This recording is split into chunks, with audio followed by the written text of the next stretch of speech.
say. Good bloke, Pete. Yeah. Great bloke. I coached David out of Henry. We see Flinders Park won 2 grand finals in amateur league. Yep.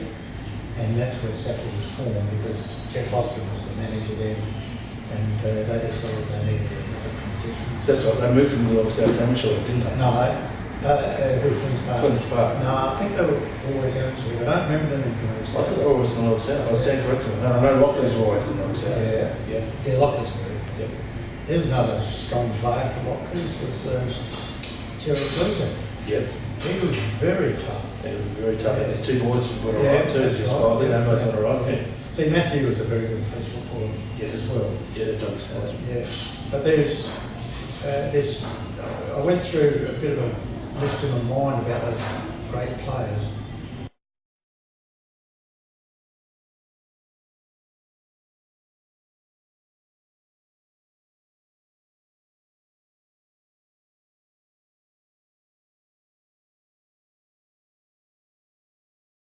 Good evening, welcome to Centre Bounce, coming to you from 722 Port Road, our major sponsor of the 722 Australia. I'm John Lawrence, I'm your host for tonight, and we're happy to say we've got our first guest. Tonight we have our Barry Lewis, who's an umpire. Barry, welcome to Centre Bounce. Thank you, John. So let's get on with the show. So Barry, you've umpired over 2,000 games of football and still going strong. That's an amazing feat. What keeps you going? Love the game. I've always enjoyed umpiring. But I certainly love the game of footy. I reckon it's the greatest game in the world, and anything to be involved with that draws me out. Each Saturday, Sunday, Monday, Tuesday, Wednesday, especially now I'm retired, quite a few games every week. Fantastic. So a fair percentage of those have been with good mate Terry Crispin. Sadly Terry's working tonight. How did that partnership begin?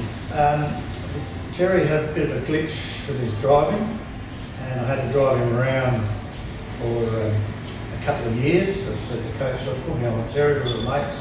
So we umpired consistently for 2 years, quite often Saturday, Sundays and the women's games. And unfortunately he was without a licence for 5 or 6 years. So for that period we had to drive. I had to drive in the matches. So that was quite convenient. We enjoyed each other's company. So we've done over 400 games together. He's a good bloke, Terry. Good bloke. A lot of time for both of you. Okay, so let's go back to the beginning. Where did you play and how did you get an umpire? Excuse me. Well, I played for as a junior. I played at Harndorf. I was born and bred 2 miles from Mount Logan and Harndorf, right in between. Then when I joined the police force, I played basketball for 3 years. I didn't pursue footy. Yep. When I was 20, decided I wanted to play footy again. So I went to Encounter Bay with Charlie Romero, a sergeant who I was working with. Yep. And played down there, won the B grade premiership by a point. And then from there I went to Flinders Park, was vice captain in the 1 reserves for 1 year. Yep. Then after 5 years at Flinders Park, went to Effelton for the last 3 years. Then took up umpiring.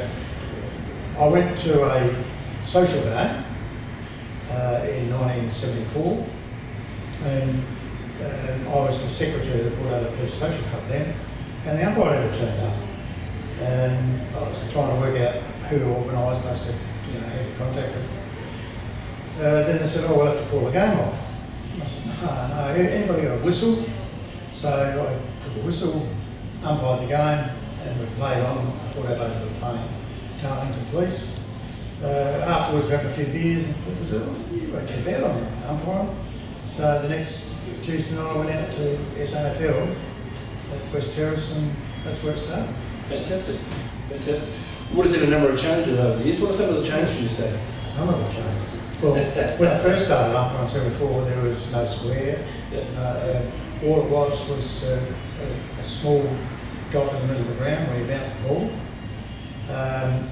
Then the square the diamond came in. Yeah, the diamond. Yep. A little while. Then the square came in. Yep. Then the boundary umpires moved from just floating the boundary into the square lines and that. The drop kick fell out. I used to love watching people do that drop kick because I could never kick a footy very well as a player, and I used to love watching people do those screaming drop kicks. from there on in, the thuggery's gone out, mainly. That there used to be quite a lot of belting and footy back in those 70s. And other than that, I think the modern day changes. There's still criticism about holding the ball. Always will be, because that's quite a subjective decision maker of the umpire at the time. So of course then there's extra interchange players. Before, I used to hate when I sat on the bench back in those early days playing, because you never got on unless somebody got injured. There's no interchange, and the interchange has made it far more fun. Looking for a fun night out with friends? Want to enjoy a delicious meal with your family members or loved ones? Head on down to 722 Port Road, Beverley. Join us for happy hour every day. Check out the live sports action on the big screen or try your luck on one of our 40 gaming machines. Then settle in for a casual meal, including pizzas, burgers, pasta, or our famous steaks and schnitties. We've got great specials every day and we're open for lunch. 722 is also the perfect spot for meetings and functions, featuring AV equipment and customised catering. Drop in and see us at 722 Port Road, Beverley, or check us out online. Is the game, here's a controversial one, particularly at AFL level, over officiated? Not sure they've got it quite right at the moment. They quite often do pay some free kicks that, and of course the scrutiny at the moment with the television, they get so close and all that, you see and think, well, why pay that one? I mean, they do need to err a little bit back on the side of erring and blowing the whistle and paying the free, watch a little bit longer. And they really mucked up holding the ball last year, but I think they got it right this year. Yep. Both at SANFL level and AFL level. But last year, the holding ball was crucifying game. Yeah, I agree. What's the best sledge you've heard on the field? Better than umpire, you would have heard a few. Oh, yes. That's a hard one, John. I was trying to think about that today. What good sledge to hear? I mean, the old story about that player standing Mark's name. I was with your mum last night. Things like that always raises a bit of a chuckle, but I couldn't really think of a sledge that really made me chuckle. You know what I mean? So my favourite was I played Henley when the Footy part went back to Henley. Played the game and there was a bit of controversy in that game against Tetra Gully. The umpire awarded me a free kick and gave me 50, put me down forward. And as I set the mark, he said, you think you can get the goal from here? And I said, yep. And as I was about to run out the kick, my younger brothers called out the umpire. I'm the same team, mind you. You better put him in the goal square. He'll never kick this. And of course, I kicked it out the full. So, yeah. Okay, you must have seen some many great players over the years at many levels. What are some of the best you've seen? Now, there has been a lot of good players that have come across. I always said that Dave Sheldon, he played for Centrals, and he went to Karaka as a knock ruckman. Yes. He was the most fluent and best palmer of the ball as a ruckman that I'd ever seen. He was a beauty at being able to palm the ball down, and he was a lovely guy too. And he was a policeman. Was he? Yeah. And then there was Colin Kirkwood. He won the under-17 McCullum medal years ago. And he was a policeman. He was a half-back flanker for Cracker. And he really was a pinpoint 45-metre kicker, always rushed out, chances are. Now, he came away with the police footy side. We used to play, we still do play carnivals all around Australia. He won 4 of our best player awards over the years, Colin did. He's just such a consistent player. Stephen Pitt was the best police footballer I ever saw. Paul Patterson was very good.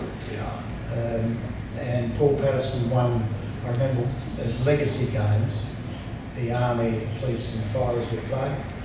And we were playing the Fireys in '87, the first year that we created the National Carnivals. And Paul was on one leg and thinking, oh God, I hope it's going to be all right to go to the carnival, which we were leaving on Sunday. He was on one leg, kicked 5 goals from centre half forward and won that game for us.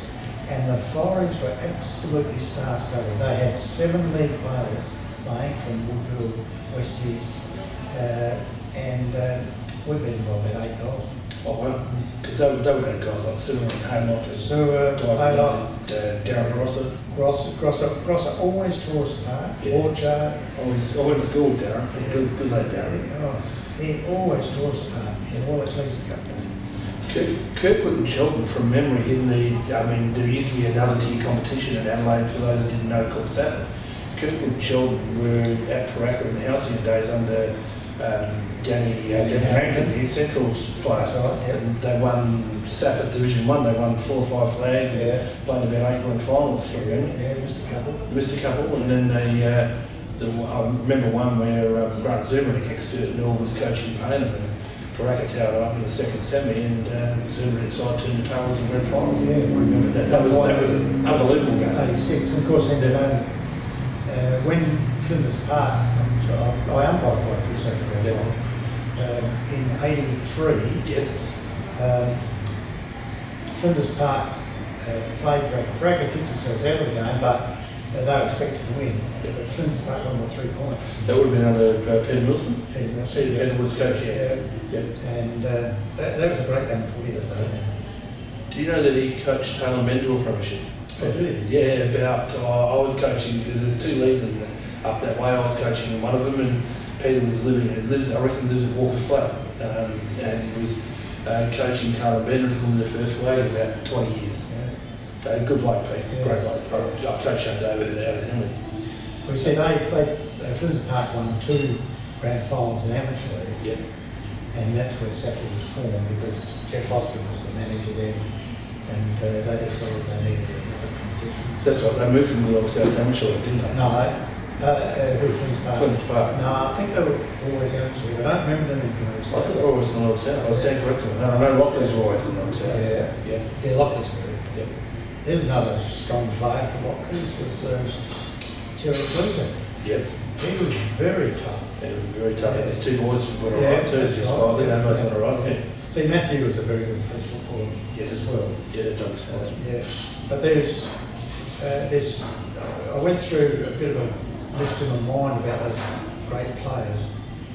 I've seen, look, I umpired Timmy Ginniver in the under 12 grand final, SANFL Park playing Eagle Farm. Yep. And this little Timmy Ginniver, he was a little up in the field, but he was a terrific one. He won the medal that year, and they drew the Eagle Farm in the grand final under 12s. And the next year it's traditional that the umpire gets the game again. So I got the repeat, and Timmy's team won pretty easy. And Dwayne Russell, I umpired Dwayne Russell in his first under 10 game. Because back in those days, it was only under 10. He never had 8, 7, 6. And Dwayne Russell played in this under 10 game for Paraka. And I thought, gee, this bloke can't be a champion.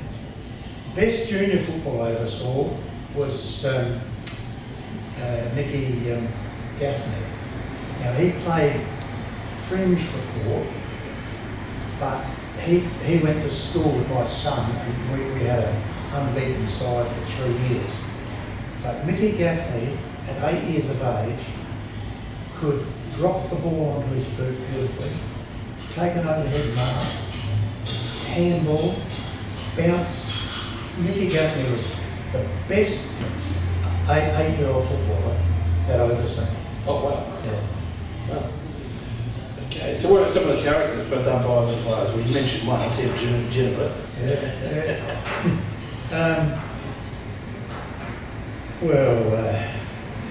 Ron Clifford was always a bit of a character.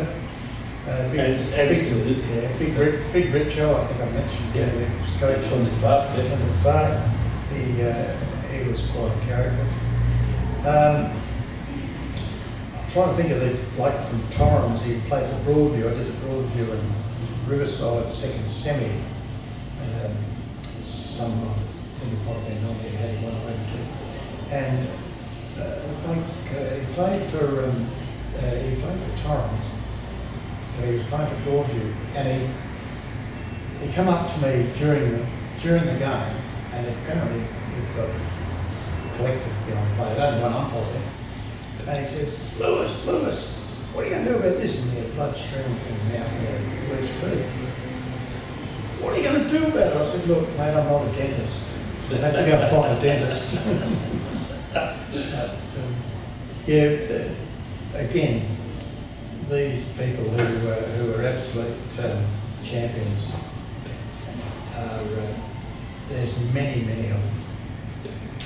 Fantastic.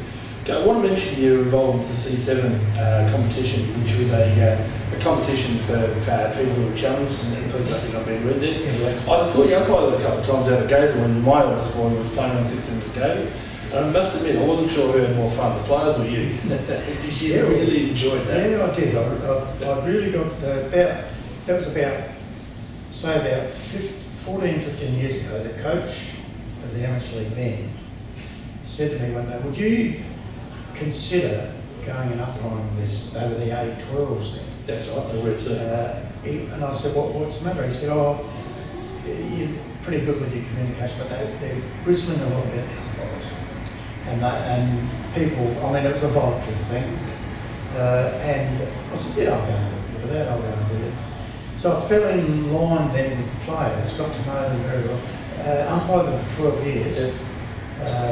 And I haven't umpired in the last 2 years because I understand the SANFL's taking over. Yeah, I understand that too, yes. But they all looked on me virtually as an uncle. Yeah. And I'd go to the game and they'd all come in and they want to touch, and they're all Gary Ablets in their own mind. But they really, all they need was a bit of control, a bit of encouragement. I had to work out which the competition applauded me on. I had to work out who I could pay a free for to, who I could pay a free against, and try and juggle it in that this person hasn't got the skills, and they got it. Some got a bit critical that I was softer than others, but I was able to work out. And young Bradley Bettins, he played quite well. He played for Kenilworth. Yeah. He used to say to me, the great thing, Barry, that I want to be, you know who to pay free kicks, and you know when to pay free kicks.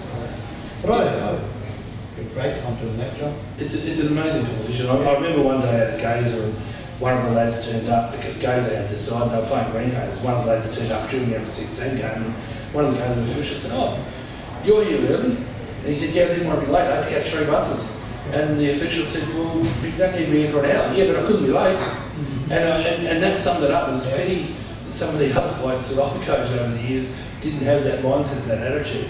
And of course, my old mate Mudgett, God rest his soul, is no longer with us. He was groundsman at Smosh West Lakes and for the Henley Range Baseball Club, where I'm a life member. He was your golden umpire for a long time as well. Yeah, and great bloke, mate. Lovely man. He really was a great guy. So outside umpiring, you mentioned a couple of times you're a police officer and made a major contribution in the Western Port areas for a number of years. How many years were you in the force? Only 53 and a half. Is that all? Yeah. Not long. So you didn't like it then? No. That's another thing. I thoroughly enjoyed my career in the force. I finished up retiring 3.5 years ago. 3 years ago in July, I think. I was 70 years of age when I retired. Yep. So I really, but I attained the rank of superintendent. So I was a commander in Elizabeth, Port Adelaide, Holden Hill, Hills Murray, Henley Beach, Metro North. So I got to command quite a lot of people. Pretty demanding. I expected people to work hard and keep the crime rates down. But no, again, like umpiring, that was a great career. I actually remember I did government contract work for a long time, and I did a contract up at Canalpin. Right. I set up the learning centre up there, and I was coaching PK in the Mallee League, and there was a bushfire, and because of my IT skills and that, they actually put me in the command centre on the radio. I don't know who was more surprised when you walked in, you or me. That's right, yeah. And that would have been 2002, 2003? 2002. 2002, yes. That's right, and that's a big fight, wasn't it? It was a big fight, it was a huge fight, because you were up there and working at Mount Barker. Yeah, I had Murray Bridge, and come up, yeah. So what about family? How important is family? I know, like, I'll couch it by saying when you were also running the juniors league down here, which we haven't touched on, and I was at Woody South, we had conversations about how important your family was back then, because you used to train at Woody South, and I was on the committee out at Woody South for 9 years. Yeah, well, my wife of 50 years. Yep. She couldn't do 53.5. I hope she can. 2 children. Yep. 5 grandchildren. Yep. And they're very, very special.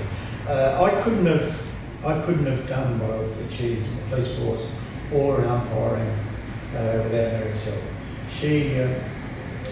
She's just a godsend, and she worked her fingers in the bone, bringing the children up right with us, and doing things when I wasn't home, because I was a bit of a workaholic. Yeah.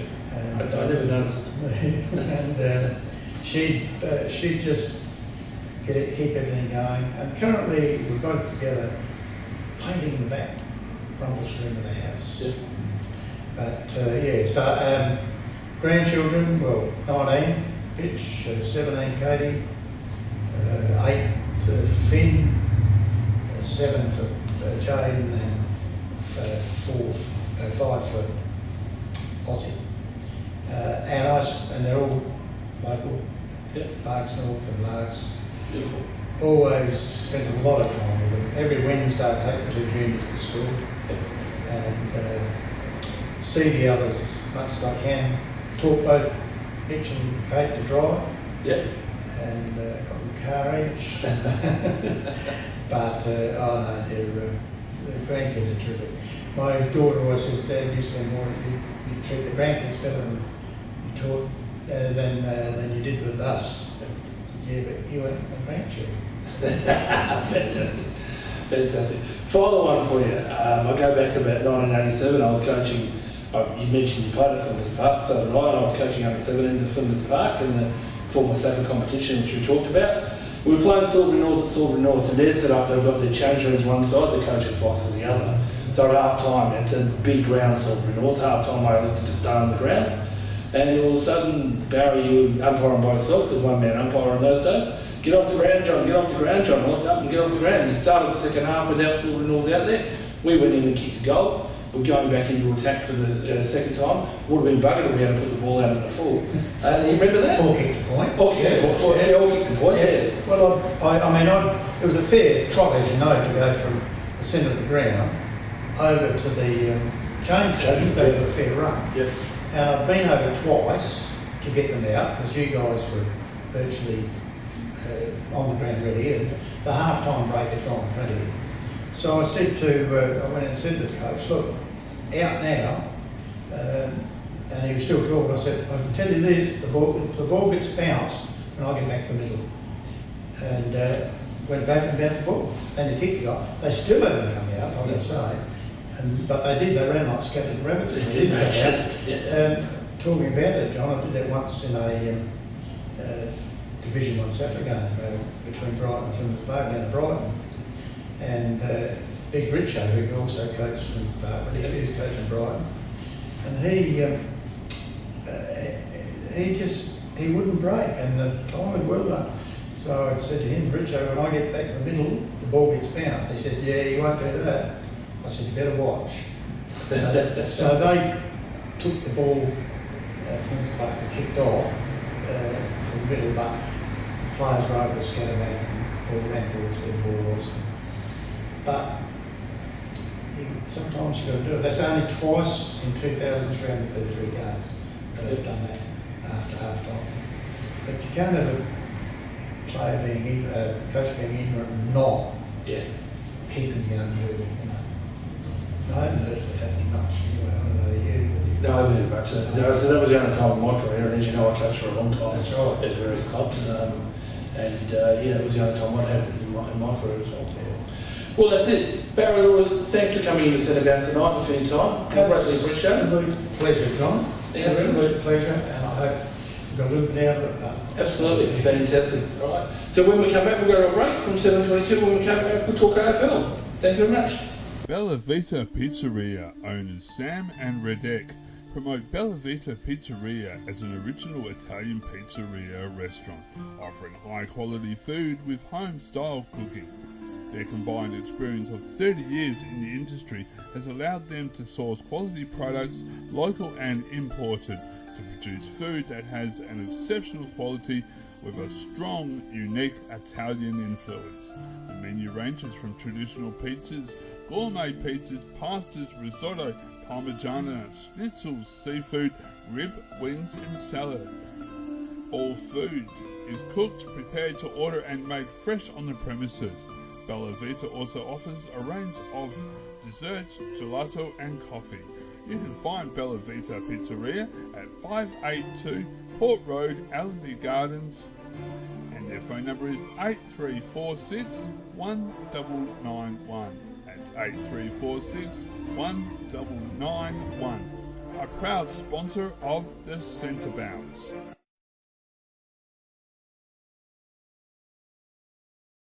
Welcome back. Let's talk AFL. I hope you enjoyed with Barry as well.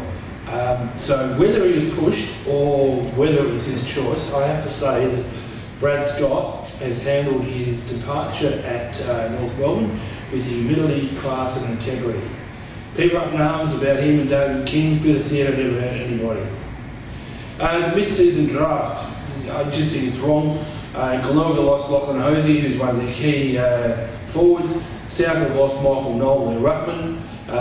Cam Sutcliffe's gone from Port Magpies to Port Power, so don't have too much of an issue with that one. And Will Snelling from West Adelaide's gone to the Western Bulldogs. That's all we know at this stage. We'll put the rest of the results up on the screen later on for your viewing. But I think it's wrong. They're not respecting the second tier competitions. And I don't think that's a good thing for the AFL to be doing. You know, they practice, we support grassroots footy, and clearly with this they don't. I mean, good luck to the players getting another opportunity at AFL level. Fantastic for them. However, this commentator thinks that, it's not right when you're sitting here, Glenelg were building a finals campaign around Hosey and others, so it just doesn't, it just doesn't help the local leagues or the local players. All right, so on the weekend, Friday night, Collingwood were challenged by Sydney all night before prevailing. Sydney and Longmire are reinventing themselves with a group of kids, but is Longmire on his way to North Melbourne? Will the prodigal son return to North Melbourne? This commentator thinks quite possibly, been at Sydney a long time. Saturday, Port gave Hawthorn a 6-goal start before getting back, then losing. Start well and win.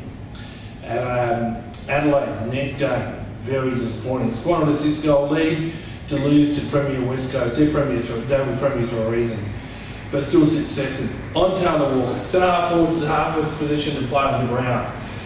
When you play closer to goal, the ball's not being delivered or properly, or there's slow movement. Again, very, very tough to play. That's what's happening. You watch the games, that's what's happening. Don Pike, good coach, needs to be backed in. Ken Hinkley, good coach, need to be backed in. I understand supporters are passionate. We want to see them win. Get that. But this, hiding behind a keyboard, being a keyboard warrior and having a go, again, doesn't take with me. Geelong got over the fast improving Gold Coast, while Northgate's got an appropriate send-off against the Western Bulldogs. The Bulldogs did burn the footy way too often in that game from watching that game. At the G, the Dreamtime game, Richmond prevailed over Essendon. Again, very, very class with the stands against racism, etc. Fantastic. Sunday saw the best game of the round. Freo, Michael Walters kicking a point after the game to beat Brisbane. GWS finally cracked the win in Melbourne, and St Kilda defeated a determined Carlton. This week we see North play Richmond, even though Reece Shaw's got the reins at North, Richmond too strong. Collingwood Freo, Collingwood for mine. GWS Gold Coast, GWS. Geelong Sydney, Geelong. Brisbane Hawthorn in Brisbane win that. Melbourne, Adelaide in Darwin, Adelaide, St Kilda to beat Port in China in an upset. Essendon will beat Carlton, and West Coast return home and will beat the Bulldogs. So just recapping my tips: Richmond, Collingwood, GWS, Geelong, Brisbane, Adelaide, St Kilda in the upset, Essendon and West Coast. I love the Indigenous jumpers, just a personal note. I love the Indigenous jumpers, and good to see the community at the Woodville South Footy Club in Division 4. Adelaide Footy League follow suit with an Indigenous jumper. Their Indigenous jumpers coming, I think round 9 or round 10, but I'll make a phone call and find out for our next show. Going to take a break. When we return, we'll talk SANFL. Back shortly to 7:22.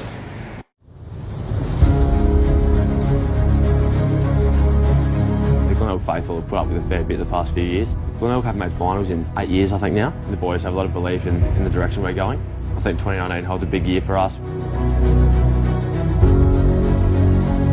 2018 was clearly disappointing to miss the finals for only the second time in the last 20 years.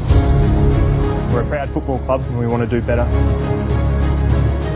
We're really keen and excited to try and win a premiership. That's why we exist, to win a premiership. Of course, the South Adelaide Footy Club hasn't done that since 1964. We are super excited to be the group that actually changes that this year. We want to achieve something this year as a whole, and we've set ourselves up over the summer to be able to achieve that. We take a lot of confidence going in towards 2019. We won 13 or 14 in a row, and we were probably the best team all year. Hopefully we can go back to that sort of footy in 2019, and we'll be hard to beat again, I think. I don't think anyone here were happy with the way the year ended, and the boys are all ready and are ready to put pre-season behind us and start playing.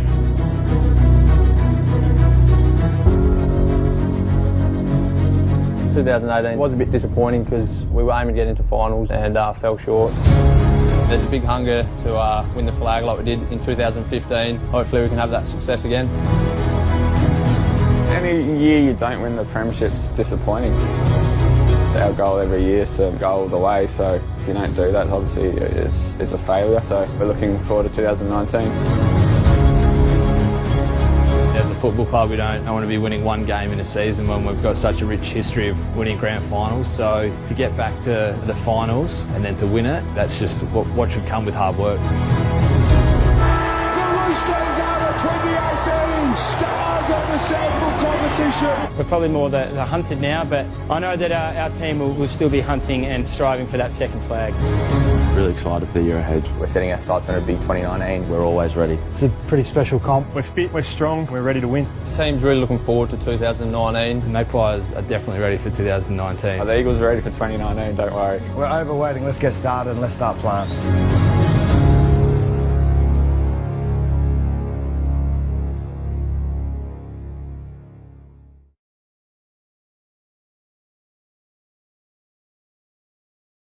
Welcome back to 7:22. Glenelg Red Port and Mary Dance to consolidate top spot at the Bay. Port knocking in goal in the third quarter. To Port's credit, they toughed it out and put some respectability back in the scoreboard in the last quarter. Glenelg remained top, Port 6th, both had the bye, whilst everyone else returns to action this week. Congratulations, Glenelg captain Chris Curran on his 100th game. Kicked a goal in the third quarter, and you see there was genuine excitement and genuine feeling for him. Great way to celebrate. This week, Norwood West, Friday night. Norwood will return to the winners West against West. North play Adelaide Saturday. Adelaide will win that. Adelaide too strong. Woodville West Torrens South. I am tipping the Eagles in a close one. That's the game of the round for mine. And the final game, I think, still to be too strong for Centrals. SANFL Women's. I saw the grand final. I was there, sat down on the fence. Conditions were tough. North's only goal, so the lady in front of me gave a standing ovation as she was a passionate Roosters supporter, and it was fantastic considering everyone else around us was barracking for South. So it was really good to see. I didn't get a name, unfortunately. I should have. South were too strong, but the scoreline did not reflect the standard, and all involved need to be congratulated because it were really tough conditions at the Bay. The SANFL Women's League medal. Congratulations to Norwood's Naja Allen. I hope I pronounced your first name correct. I'm winning the medal. Norwood finished first, second and third in a dominant count. Congratulations also to the SANFLW Team of the Year, which we'll put on the screen for you. We'll now go to a break, and when we come back to 722, we'll talk the Adelaide Footy League. Looking for a fun night out with friends? Want to enjoy a delicious meal with your family members or loved ones? Head on down to 722 Port Road, Beverley. Join us for happy hour every day. Check out the live sports action on the big screen or try your luck on one of our 40 gaming machines. Then settle in for a casual meal, including pizzas, burgers, pasta, or our famous steaks and schnitties. We've got great specials every day, and we're open for lunch. 722 is also the perfect spot for meetings and functions, featuring AV equipment and customised catering. Drop in and see us at 722 Port Road, Beverley, or check us out online.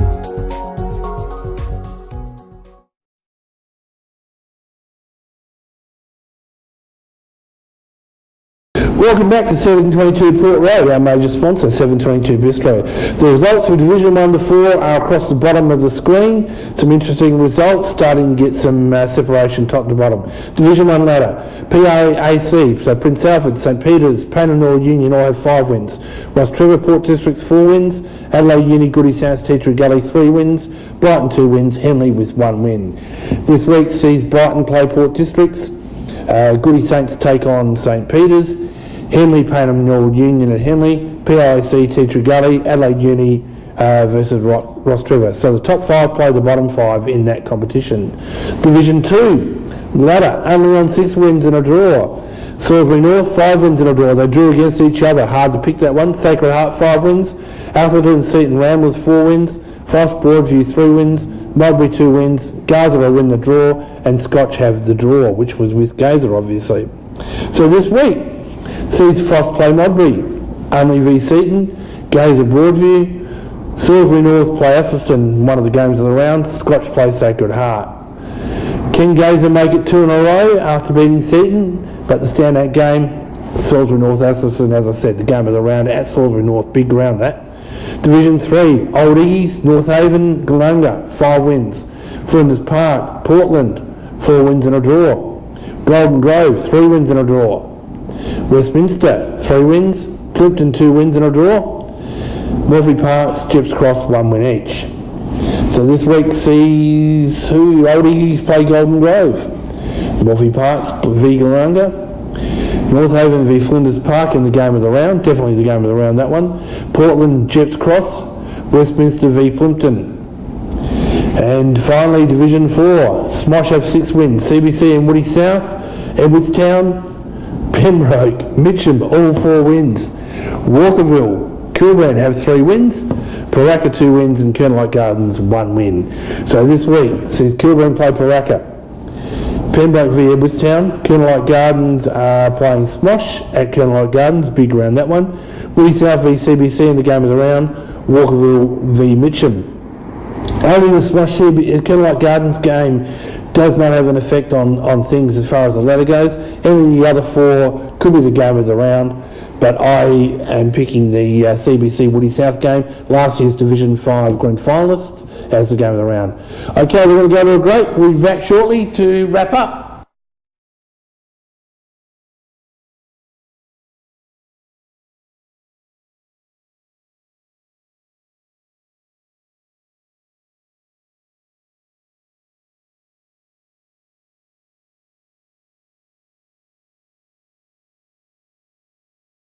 Welcome back to the close of the show. Okay, I hope you've enjoyed the show. I hope you enjoyed the Q&A with Barry Lewis, umpire. That was fantastic. Our competition winners are on the screen now for the 2 Bellavita $25 vouchers. Thanks Sam and Radic for the 2 vouchers, and we will get them to you. Darren and I will work that out. Don't forget our 722 competition. Come in here to the bistro, take a photo of yourself having a meal, post it to our Facebook page, their Facebook page, let us know, and the winners will be drawn at the end of the minor round. So, in closing tonight, and I need my glasses again, bloody hell, I'm getting old. So, we'll go to our close for the evening. So, on behalf of myself, as the compere, our producer Darren Andrews, our production manager Matthew Lynch, thank you for watching. We'll see you in 2 weeks. And remember, it's nice to be important, but it's important to be nice. Thank you, coming from 722 Bistro, our major sponsor, and Bellavita, our other major sponsor. We'll see you in 2 weeks' time. Bye for now. soon.